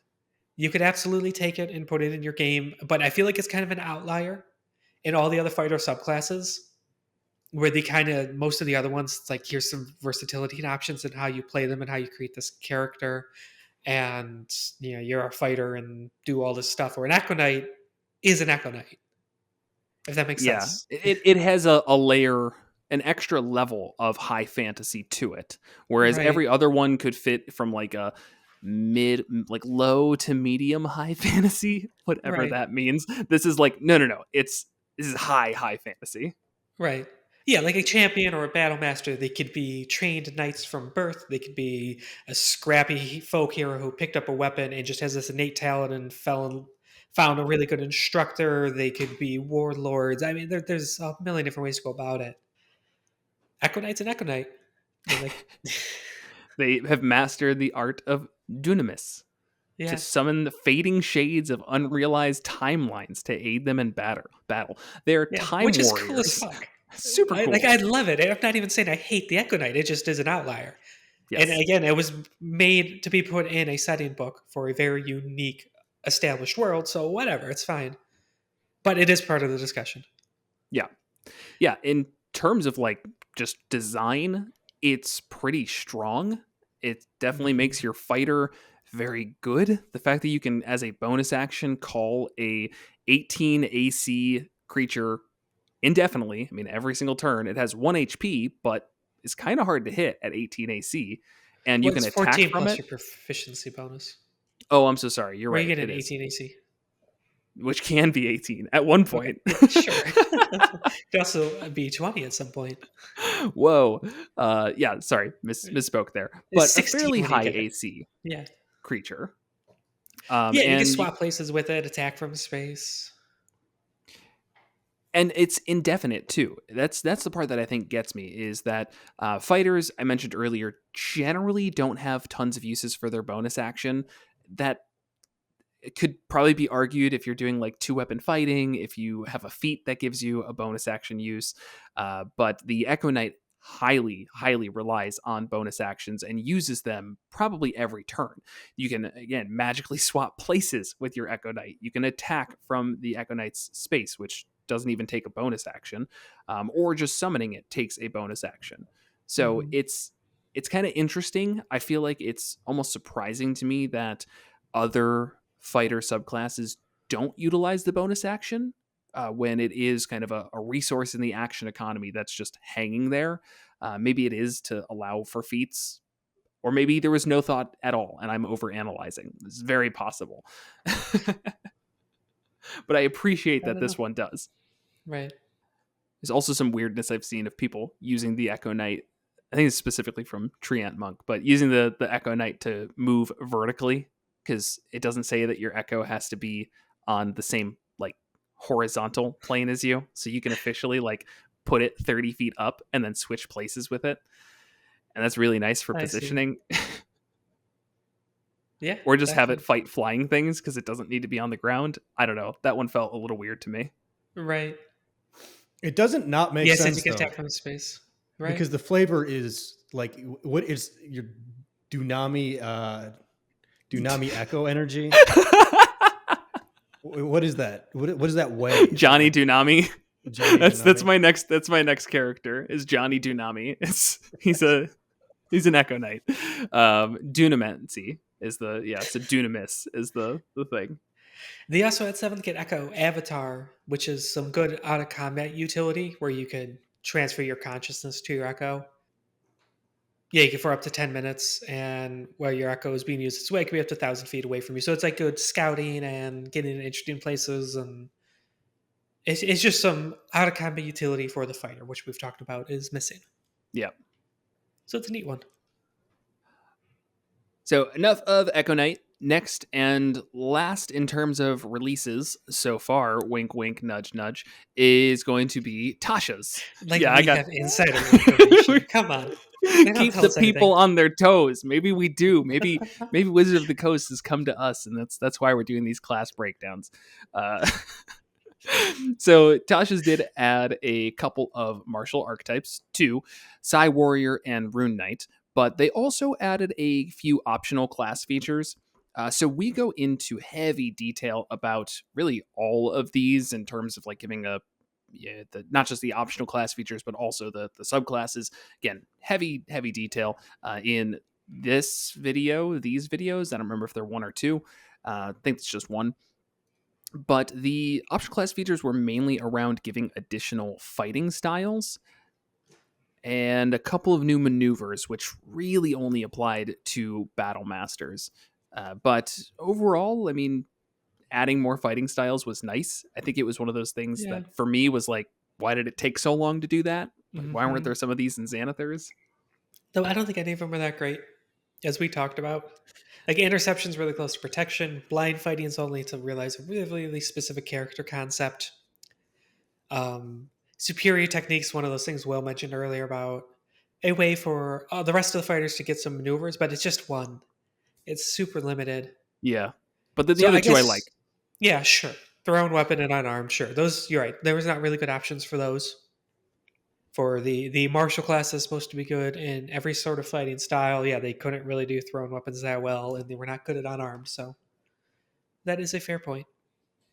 Yeah, and I think we talked a lot about whether or not interception was as good or better than shield master, and it definitely came down to it's a little bit situational. But if you're Mhm. trying to play a more, I won't even say support, but just like a protector role, and that's what you're really going for, if you do get 2 fighting styles like a champion, hey, you know what? Go with both. Maybe they have some use, or do they just totally overlap? Yeah, they both need your reaction. Oh, never mind. That doesn't even work. Yeah. I Yeah, take it back. the protector one gives your reaction to impose a disadvantage on an attack when your friend that you're doing it on is within 5 feet. Interception is after it hits your reaction to reduce 1d10 plus proficiency bonus in damage. When's a guarantee? When opposed to disadvantage, who knows? Who knows? But I did say I do like thrown weapon fighting. I do like unarmed fighting. Those add new ways to play a fighter that obviously weren't impossible before, but now they are incentivized instead of you ignoring the other feats that you have or the other fighting styles you have, Right. or just going with armor and or defense and just calling it a day. Yeah, and then the new maneuver options are great, but the Battlemaster was also already great. Yes, So I don't know if it was really needed. It makes the the Battlemaster more Battle Mastery. the one thing that was needed was that it added some out of combat That's ways to true. use them, which makes the battle master worthwhile in less combat focused campaigns. Right.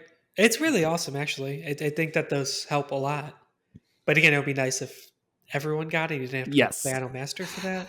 Right. I think that's again the takeaway is like, oh, that's Yep. cool. Can you give it to everybody? No. Okay. Or you could get one use of them a day, or one use per short rest, and pick exactly one of them And by taking the hope fighting style. that it comes up. You can get 2 by doing the feat and the style, but it Yeah. still kind of Oh, sucks. sure.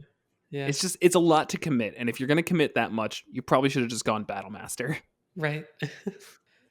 But there are 2 new subclasses, Psy Warrior and Rune Knight. Each one unique in its own sense. I don't know where to start with them. Without just rehashing our whole episode. which No, we but wanna do. I Yeah. will point back to something Will said a bit ago, where this was the samurai was the last martial because it seemed as though Wizard of the Coast is just out of ways to make a fighter interesting that doesn't involve giving them magic. Yeah, this one just doesn't care. Here's some magic. The Psy Yep. Warrior is your telekinetic fighter, and it's really cool. It has a really awesome use of a resource, the Psy die, and I like that you just get so many options with it. I honestly feel like it was a really good addition to the fighter subclasses because of how many options are added because from it. Sure. I'm surprised you're a minion. It's really cool.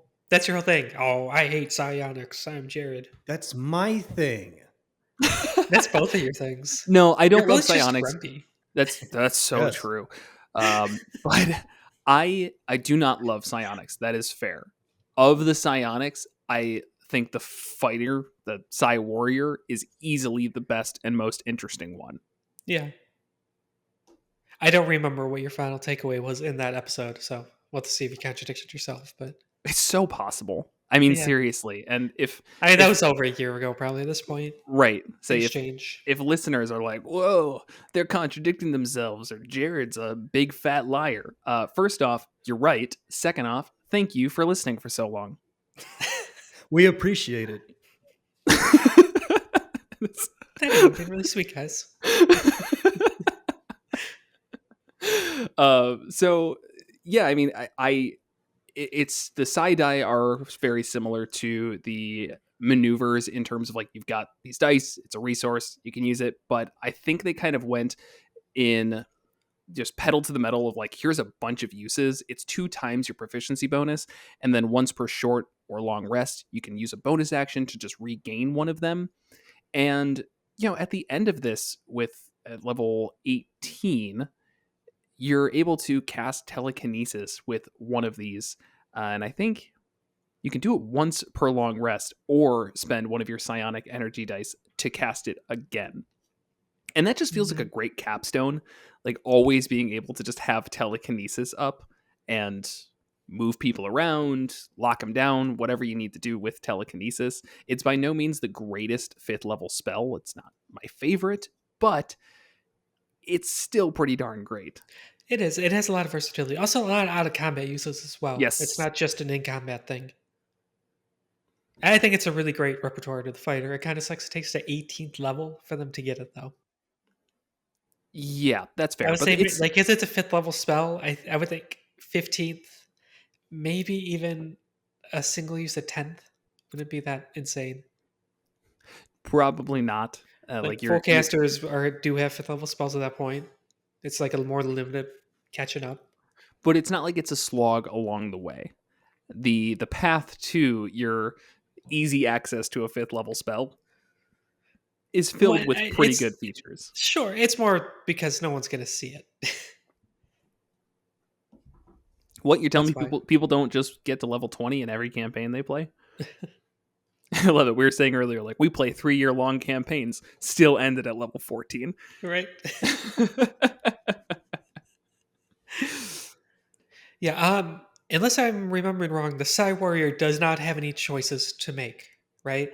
Correct. Yeah, you just get all these different things. And there's a bunch of different options you get with the Psy die, but Yeah, you're not making any choices as you level up, but it's more that you have a lot of different options throughout your day.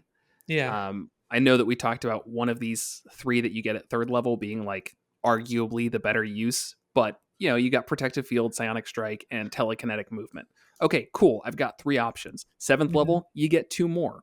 Okay, I'm all right with that. 10th level, another use with your Psionic Energy die. And I think it just keeps going. Yeah.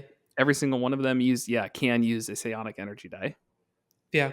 So this is one where it kind of contradicts some of the stuff we said earlier, where it is not versatile in character creation. It's pretty locked down of what you would do, but it is versatile in play because of all of the different options and uses of the psionic dice. Yep. Then we get the Rune Knight, last of our subclasses here. And this is probably The one of my game broke. favorites. You said the game broke? Yeah, the game broke. They released Rune Knight. The game broke. It's all anyone ever plays now. Okay, let's calm down. It's not Twilight Cleric. No, I like the Rune Knight. It's very strong. It's been a while since I haven't actually seen it in play, so I can't really speak if I feel like it's overpowered or not. But I have seen it in play, and it is very strong. Well, It wasn't a super high level one. Yeah, we saw one fight with a rune. Did knight. we? Yeah, Scott during the secondary campaign. Oh yeah, we did. We had a friend play as one. That's right. I forgot about that. But I haven't seen it extensively. he was he refused to fight. I mean, he was in that fight. And he said, no, my guy's a big softy and kind of tries to be pacifist unless immediately threatened. And he stood in the back and didn't do anything. We did not see the Rune Knight in play. I mean, no, That's that tells us everything we need to know about the Rune Knight. I'm not counting that. I had a separate time where Okay. somebody played a Rune Knight Okay. at my table, not involved with you all. And it has a lot of use. I think it feels super nice having these the fact that for the runes that you acquire, they each give a in combat and an out of combat use to them. It feels Mhm. great. The fact that your choices while you level up matter, the fact that you gain more of them, the fact that they have implications in your playstyle, both in combat and out of combat, it's pretty strong. I will agree with that. Maybe a little bit overtuned, but dang if I don't love it regardless. Yes, this very much goes back to the versatility in character creation because you get all these runes you pick from and has a major impact on how the character plays. Right, like you could have advantage on animal handling checks. Could you ask for more? No, you cannot. Is that actually one of them? It is, but it also gives you advantage on the frost intimidation rune, checks. right? Yeah. And other stuff. Say that's like Right. one of the pieces, which is what makes it nice. It's like, oh yeah, that's not everything you get. Right. The cloud rune gives advantage on sleight of hand and deception checks. Well, cool. That while you do get more of these as you level up, that kind of shapes your character. You are saying if you were raised by cloud giants or whatever you want it to be, however your interaction is with cloud giants, your character starts off as probably a little bit sneakier than most, more deceptive, maybe not actually stealthing around. That's nice. We've got some variation to the fighter. It's here. Mm-hmm. The cost, though, as we mentioned before, is every single one of these that really did fix the fighter overwhelmed the flavor just completely. You no longer were a type of fighter. You were a Rune Knight, a Psy Warrior, Yes. an Echo Knight. And I think that that's a cost I'm not thrilled with, but understand. What do you mean by that? Like, what do you mean it overwhelms it? You're saying you can't be like a casual dude fighter anymore, so that makes it a problem? You're no longer, yeah. I mean, you're just this crazy, like, rune inscribing giant, giant con. I don't know. Psy Warriors is like, what? Where did you get that? Yeah. I get it. I was actually going to say a similar thing too. But prior to Aconite, champions, battle masters, eldritch knights, arcane archers, samurais, and cavaliers are all very open-ended. It's like, oh, what does that mean to your character? Like you could be one of a million things, and it's like it's kind of how their fighting manifests. Then Aconite, Psy Warrior, and Rune Knight is just like it's a tunnel vision. It is what it is. It's like you are a rune knight. You get magic from runes. You apply it on things. This is how you fight. This is how you deal with the world. Your character is all based around that. Same with having psionics, and of course you could reskin things and Right. what But the flavor whatnot. as But given. yeah, That's pretty and fair. even the play style is very much in line with that. It's like the Echo Knight like marked this really big switch. Yeah. And I guess there's some question as to whether or not that's a good or a bad thing. I mean, regardless, it's true. I agree with you.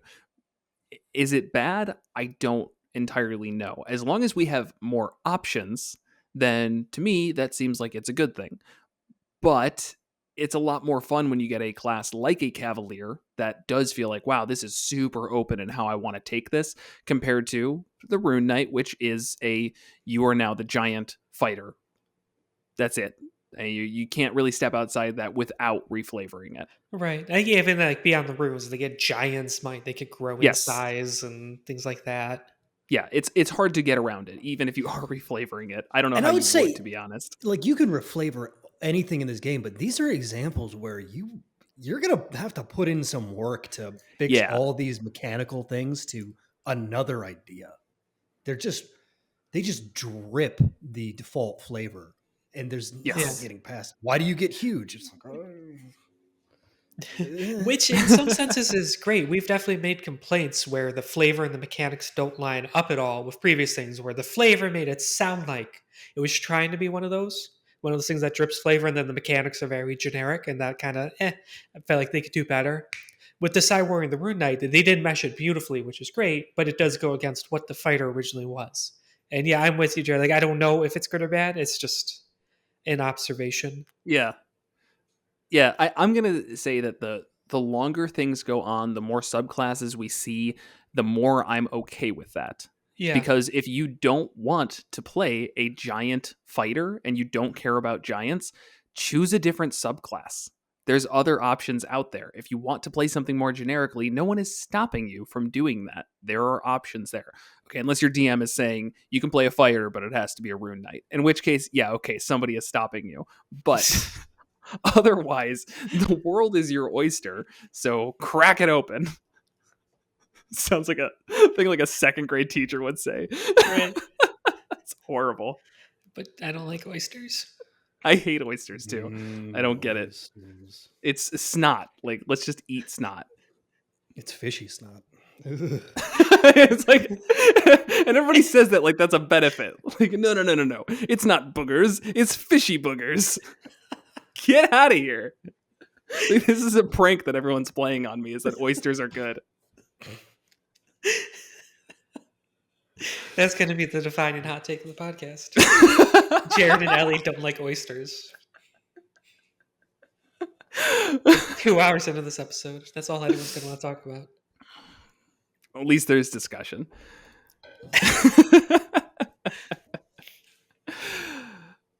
So yeah, that's my final thoughts though on the Rune Knight is oysters are not good, and that it's okay. I am okay with letting go of open wide subclasses, and that flavor prescription is fine as long as we have options. If this was like, and as long as it's not fishy. as long as it's not, well, no, because I like the tentacle warlock, and that's pretty fishy. That's technically very different flavors.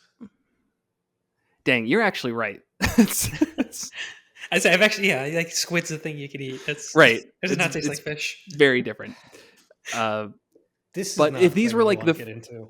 if the first three classes in the player's handbook though were the Rune Knight, the Cywarrior, and the Echo Knight, like, yeah, we'd have some issues. Yes. Even if you replace one of those, like, oh no, we're not going to have the Cywarrior.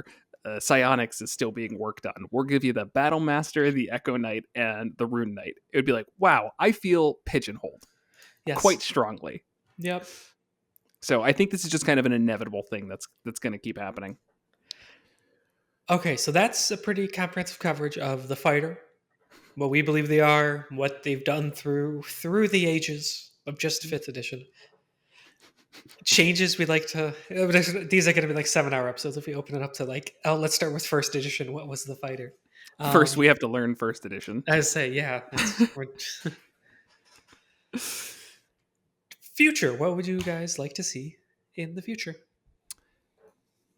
I think we've probably hinted at a lot of it. The big one for me from the base class is it's just like what we saw with what we talked about with the Ranger. I love the idea of every class getting this defining resource and then using subclasses to rework it.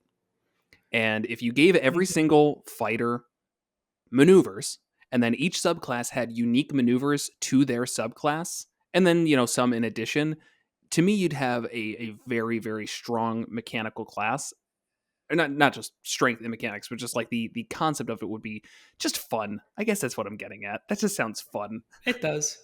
And then, I mean, it would be you sacrifice the battle master that would no longer exist. Just in a volcano, Yeah. drop the battle Oh, master. yeah, no, you gut it and throw its entrails all over the place and divine from it what the new maneuvers Right. are. Right. Rip the battle master, but it saves the rest. Yeah. There is a world where if you wanted to go that direction, I don't think I would, but you could keep the battle master and just make it be that they get more and they are the best at using maneuvers. Their superiority dice go up quicker compared to everyone else's. Fighters normally cap out at they start at a D6 and cap out at a D10. Battle master starts at a D8, caps at a D12. They get additional options for their maneuvers. Things like that. There are Right. ways to still keep it, but I don't think it's necessary. And I do think that overall, the other fighters would be strengthened, and Champion would have a place if you ripped out the entrails, as Will said. Right. I think something that would also help the fighters a lot, and you see this in other systems. I'm pretty sure Fourth Edition did it, and it's very common in CRPGs. The once per encounter abilities, or you get this like twice per encounter. So something between an at will use or a like proficiency bonus per short rest. It's like every encounter. Here's the thing you can do. We can only do it once, and those can be pretty versatile. Can be pretty strong. Yeah. So that's making me think of like I'm playing through Dragon Age Origins right now, where you have things like a shield bash. So you can hit somebody with a shield and knock them prone, and like that one's on a cooldown because that's how Dragon Age Origin works. Right. But that being I'm a pretty sure once that's per a feat, combat, but a shield bash. does it Shield Master do that? I don't You know can if definitely hit somebody with a shield. I don't know if it knocks them down. you can hit a lot of people with a shield, Yeah, Elliot. right. Let me tell you. You're And right, but that's still, I guess, yeah, maybe that's not a good example. That's the first one that came to mind, though. I know it's yeah, I got the gist of it. And then I don't have a concrete way of how to do it, but something to apply to all of the fighters, and this would be something you want to bring into probably barbarians and maybe even rogues. Better out of combat utility to keep them relevant outside of combat, especially as the magic users start getting more expendable spell slots in just ridiculous spells. Yeah, my big thing is that anytime you give a marshal a combat ability, you don't affect the balance of the game in any way if you also give them an out of combat ability. They're used Yeah, separately. It's fine. You're not right, going to say, "Oh, well, the fighter has advantage on charisma checks to persuade people." Well, now they're just way too strong in combat. Like, no, it's not going to affect it. It's fine. They just now feel worthwhile out of combat. right. Um, And with that, I could hear an argument against it saying, well, then they're stepping on the toes of like the bard in the face of the party. But those like to something like a bard could get expertise and double their proficiency bonus and be better anyways. And also, I dislike that concept of the face of the party. yeah, Yeah, I feel like a lot of times things go back to about not wanting to step on the toes of the face of the party, and is that really how people play? Where during like social interactions, everyone sits back and lets one person do all the talking and do all the roles. I know at no, our table, it's like some of our players, not the characters, some of our players are a little quieter and don't talk much, and that's fine. But in terms of other than that, it's I feel like everyone's equally rolling persuasion checks and deception checks because everyone like sometimes somebody starts trying to say something and ends up trying to persuade them, and it's like, yeah, it wasn't this planned out thing of the face optimized themselves to do it, but Right. I'm not entirely sure. I guess we'd have to ask every single table. That actually would be like a good question, though, to pose to the internet is, do you have a party face? Do you rely on the party face? I definitely think there's times where, if you're pre-planning out a conversation, you might say, maybe the paladin should deliver this. And I think that actually did happen in one of our recent sessions, is because Sure. I am one of those people that talks a lot. I know, listeners, you're probably surprised that I talk a lot at the D&D table. But I'm currently playing a low charisma, high intelligence artificer. And the last thing I want to do is to be like, I should lead all of the social situations because I have 0 social skills on my character sheet.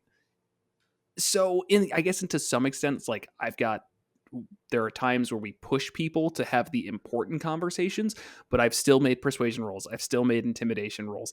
And if I had something that out of I guess my other class mechanics added to those, I'd be cool with it. And it doesn't even have to be social roles. There's other checks as well. There's Right. other skills Exactly. in the Yeah. game. Yeah. That was just one example, but yeah. Yes. Yeah, we're saying with like stepping on skills of the toes of the skill monkey. Like, oh, fighters now getting good skills like a rogue or bard could get. It's like, okay, so what? And then there's someone else who could also do well at other skills, or in situations where they need to do it where the other person can't, so they both need to do it. Yeah. And that, I think, that works out really well at our table because we very often do the thing where you need to have proficiency to make the roll at all. And Right. to me, that makes skill monkeys even more worthwhile because, one, they have more skills, so they have more chances to roll for it. But also, if you have things like Jack of all trades, I generally allow people to roll for everything because that's the whole point. That skill would be worthless if you couldn't make those rolls because you're not proficient in them. Right. So that definitely comes up a lot. I definitely do not see at our table adding more skills to marshals stepping on the toes of skill monkeys in any capacity. It's just like you said, it shares the love, but it does not hog the spotlight. Right. And then the other thing on a different note is I do still stand by Indomitable should just be legendary resistances. That's like an easy change that I feel like I really would like to implement next time somebody wants to play a fighter at our table and gets to level 9, which doesn't happen that often. I feel like it would make them feel a lot cooler when they use that ability. Right. Yeah. Okay, I'm not done about the out of combat stuff. Oh no, So I'm is sorry. it I shouldn't have switched. no, you were good. I meant I want to go back to it because I have more thoughts. Not that you interrupted me and stole it away. Really good. Um, Thinking about it, just giving fighters more skill proficiencies, and that's kind of what we were talking about there, is still not going to do it, if we're being honest. No, Because I agree. yeah, like the casters, the full spellcasters get tons of out of combat utility for like bypassing puzzles and ridiculous situations and teleporting around and bringing like open up holes in walls and charming people magically to make them do what they want. And now because you could add +4 to your charisma check or your animal handling check, it's like you're not keeping up. It does need to be more than that. That's very fair.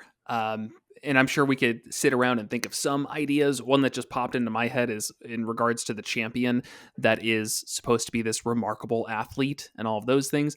The idea of them being able to assist people who maybe aren't remarkable athletes. People in your party have learned from your abilities and watching you do something first. Once you succeed on a, say, athletics check, that's what I'm looking for. Once you succeed on an athletics or acrobatics check, your party has +2 to the roll or whatever, plus your proficiency bonus to the roll, which is still around skills, but it's that idea of helping others as well to it. Going to rogues, that if they were able to help with stealth rolls, like that's something that is helpful and out of combat. So I'm sure there's a lot of things that you could come up with that even aren't skill related that would be very nice to have. You can just rip out the rogue stuff. Reliable talent and expertise would go a long way of making it feel like you were a remarkable athlete. And you could kind of, if you do like one skill with expertise and reliable, I think a lot of characters will feel just a little bit better. Yeah, there's something nice about reliable talent. There's something very nice about reliable talent. It's pretty great. And then I guess other fixes would just be individually writing in class features that do it. The the champion lean into them being a champion. They gain such a renown that it almost would start sounding like a background feature because like there's all background the have these kind of features that I feel like almost never come up, but they Yeah. can. And I think maybe that's a failing on how we run our games. Use Nah, those more. we're not alone But there. yeah. You're known. Your prowess is known far and wide, and because of that, people are more apt to kind of go this all around you and just kind of listen to what you're saying out of like ridiculous situations and Yeah, things I like that. definitely can see that as well as dang it, I lost it. Oh, that's what I was gonna say. Uh, Earlier editions did do things like this, where fighters were actually expected to have followers, Oh, and that that's was cool. like that was a thing that just I believe. Please, somebody correct me if I'm wrong. Older editions, I believe it was baked into the class where you would get followers at certain levels, maybe not like a certain amount or something. Again, I don't know the specifics, but that is what kind of helped with the martial spellcaster disparity. Being a spellcaster kind of sucked a lot more because it costs gold to do like everything, and then fighters got people who followed them, and you could have carry your stuff or send them into dungeons or control them in combat, whatever. Yeah, actually, that's awesome. I like that idea a lot, where fighters kind of get like retainers Yeah, who help them with shit, and maybe they're like way. I guess fifth edition has tried to do that with like sidekicks and stuff. I know there's been UAs, but kind of like codify that into the fighter class. And yeah, that sort of makes up for. And if you don't want that to be part of your character, where you have like a little fan base following you around and doing shit for you, just mechanically pull it out of someone else doing it, and now your fighter can just do it and come up with a reason why it makes sense. But yeah, that could be interesting. It's definitely a hard one because it gets messy when you say at level 10 you're going to have another person following around. A little 15-year-old who's just excited and wants to adventure and says, I really love what you're doing. Can you teach me? And you're like, okay, sure. I guess here's a sword. If we need to go dungeon diving, you're setting off the traps. And it worked really well for earlier games because dungeon diving was like the thing. You were adventuring.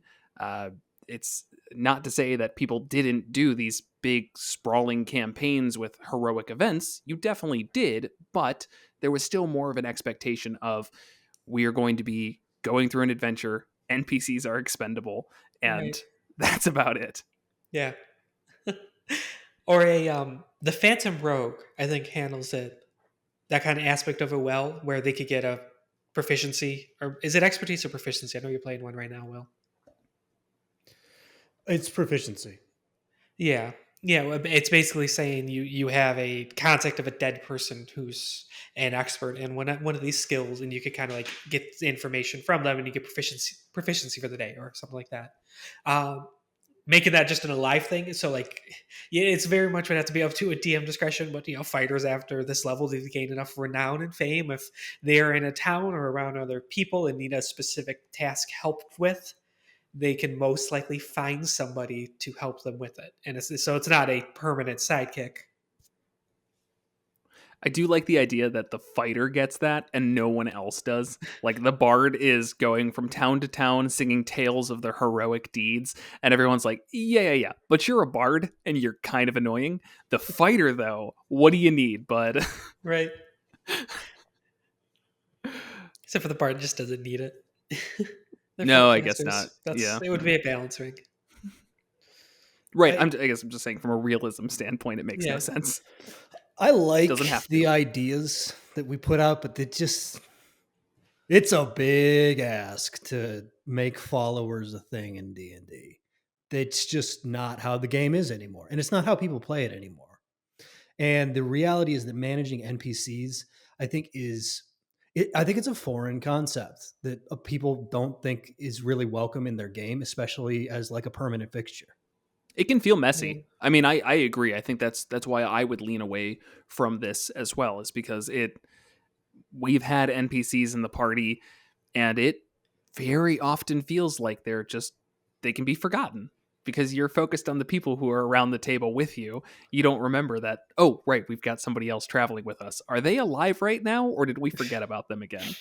Right. And you hear a lot about it with people getting pets in D&D, and that's a little more comical. But NPCs, I don't know. Maybe it is because of the way we've played for so long that it's just a skill that isn't there. I've actually played with somebody else in the past, not at a table I enjoyed, but but that person had a follower, and they used them all the time for a lot of things. You could tell that they were an old school gamer because it was ingrained in them to kind of have this as a backup, as a person that's used for miscellaneous tasks. Yeah, it wasn't the type of game I wanted to play either, though.